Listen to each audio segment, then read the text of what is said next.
Start. नमस्कार, मी अपूर्वा अतुल कांबळे. नमस्कार, मी भक्ती श्रीधर मारे.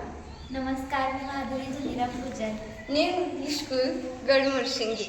Project report on midday meal scheme. School name New English School Gadmudshingi, class 9. Student name Apurva and team. Guide teacher Ugle SV. Inspired by H.N. Chandni sir.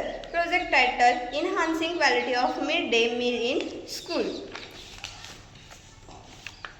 विकसित भारत 2025-26 अंतर्गत स्थानिक उत्पादनाद्वारे आत्मनिर्भर भारताकडे वाटचाल. Local for vocal, improving local farmers and entrepreneurs.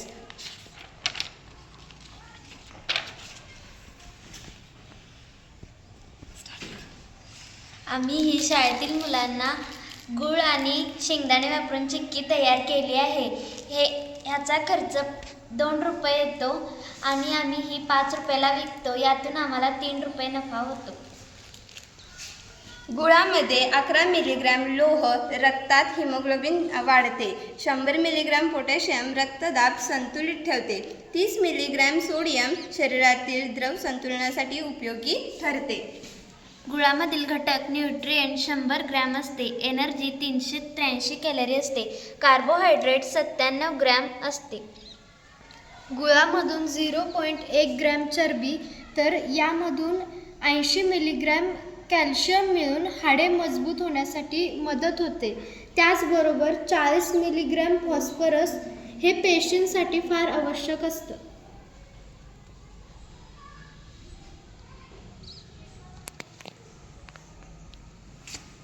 यामुळे आत्मऊर्जा चक्की ही शाळेतील विद्यार्थ्यांना ऊर्जा देण्यास मदत करते.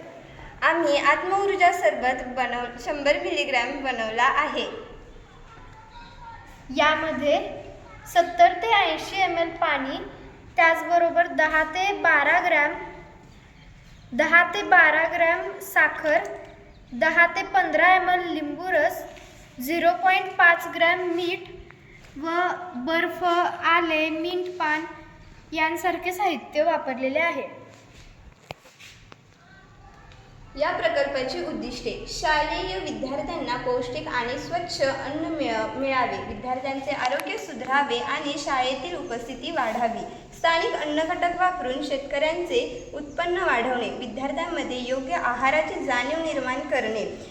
परिचय: मध्यान्ह भोजन योजना ही भारत सरकारची महत्त्वाची योजना आहे. या योजनेत शालेय विद्यार्थ्यांना मोफत पौष्टिक अन्न दिले जाते. त्यामुळे मुलांचे आरोग्य सुधारते आणि त्यांना शिक्षणाकडे आकर्षित केले जाते.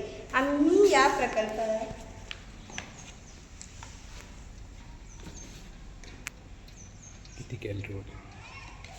यामधून 90 ते 100 कॅलरी ऊर्जा मिळते. यामध्ये लिंबूरस असल्यामुळे लिंबूरसामधून 5 ते 10 कॅलरी ऊर्जा मिळते. यामध्ये जर गुळाचा वापर केला तर 95 ते 110 कॅलरी ऊर्जा मिळते. कार्यपद्धती: स्थानिक पातळीवर धान्य, डाळी, भाजी, फळे यांचा वापर. अन्न बनवताना स्वच्छ राखणे, स्वयंपाकघरात सुरक्षता आणि पोषण मूल्य जपणे. विद्यार्थ्यांचा अभिप्राय घेऊन अन्नाच्या गुणवत्तेचा आढावा घेणे. लिंबू सरबत, गूळ, भाजी आणि फळे यांचा समावेश करणे. फायदे: विद्यार्थ्यांची शारीरिक व मानसिक वाढ चांगली होते. शाळेत उपस्थिती वाढते. स्थानिक शेतकऱ्यांना बाजारपेठ मिळते. उपयोग: ग्रामीण व शहरी शाळांमध्ये पोषण सुधारणा, स्वच्छ व सुरक्षित आहार पुरवणे, वोकल फॉर वोकल संकल्पने अंतर्गत स्थानिक उत्पादनांना प्रोत्साहन, शालेय आरोग्य तपासणीसाठी माहिती उपलब्ध करणे.